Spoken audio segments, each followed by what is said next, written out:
वाह मेरे यार, तुमने तो कमाल कर दिया। अरे यार, अगर थोड़ी सी और हिम्मत तुम दिखा देते ना, तो तुम्हारी ये मोहब्बत का हाथी जो है ना, ये तुम समेत निकल जाता। अरे यार, खड़ा की करना था तो पूरा कर देते। अच्छा ये तो बताओ कि ये आधा सच बोलने की भी हिम्मत आई कहां से तुम्हें? वो रूना का फोन आया था। Really? वो मिलना चाहती है मुझसे। ओके, तो अभी हम रूना से मिलने जा रहे हैं? नहीं माजिद नहीं, अब मैं रूना से तभी मिलूंगा जब उसकी मोहब्बत के काबिल हो जाऊंगा।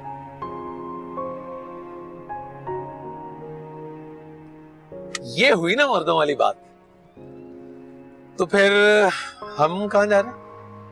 किसी भी ऐसी जगह जहां इत्मीनान से बैठकर यह सोचा जा सके कि आगे क्या करना है। ओके।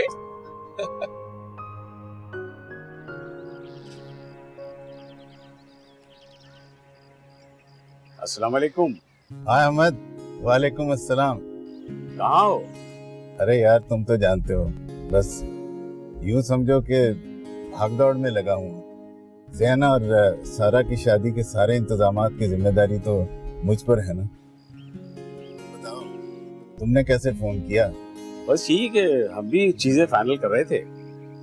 हो सके तो चक्कर लगा लो। अरे यार ऐसी कौन सी बात है, बताओ।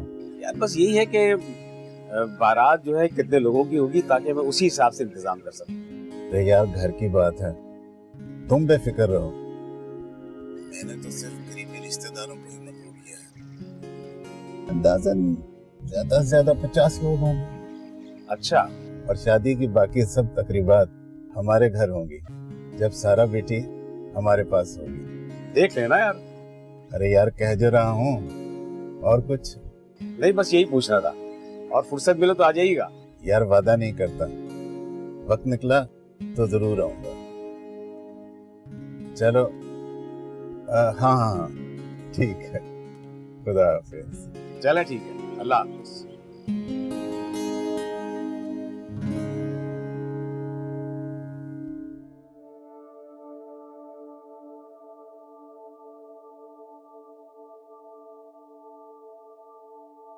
या अल्लाह, मैंने अपनी मोहब्बत, सब ख्वाहिशात, सारे ख्वाबों को तेरे सुपुर्द कर दिया।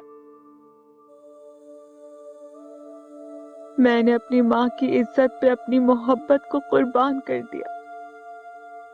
दानियाल अच्छा इंसान है, वो अपनी जिंदगी में खूब तरक्की करे। अब जहां किस्मत ले जाए मैं चली जाऊंगी। सब कुछ तेरे कब्ज़ाए कुदरत में है।